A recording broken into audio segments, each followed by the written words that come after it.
নিৰ্বাচনী প্ৰস্তুতি সাংগঠনিকভাৱে একদম ক্লিয়াৰ, তাত একো অসুবিধা নাই।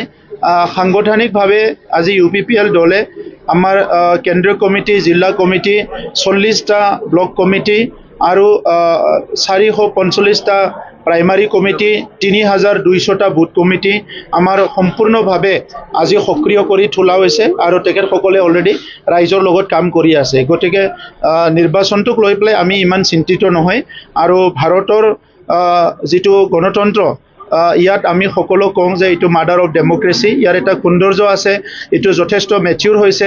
সেইকাৰণে ভাৰতৰ আমাৰ নিৰ্বাচন আয়োগে বা অসমৰ নিৰ্বাচন আয়োগে নিৰ্বাচনৰ কাৰণে একমাহ সময় বান্ধি থোৱা হয়, য'ত নেকি আমি নিৰ্বাচন প্ৰচাৰ কৰোঁ, নিৰ্বাচনৰ কাৰণে কাম কাজ কৰোঁ। গতিকে ছেপ্টেম্বৰ মাহত ইলেকশ্যন হ'লে আগষ্টৰ পৰা নিৰ্বাচনী বিভিন্ন কাম কাজবিলাক হ'ব।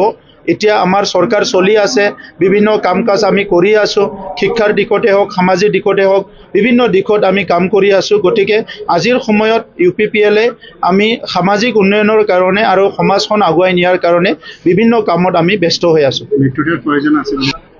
ইয়াৰ কাৰণে পৰৱৰ্তী সময়ত কথা পতা হ'ব। কেন্দ্ৰত চৰকাৰ চলি আছে, ৰাজ্যত চৰকাৰ চলি আছে।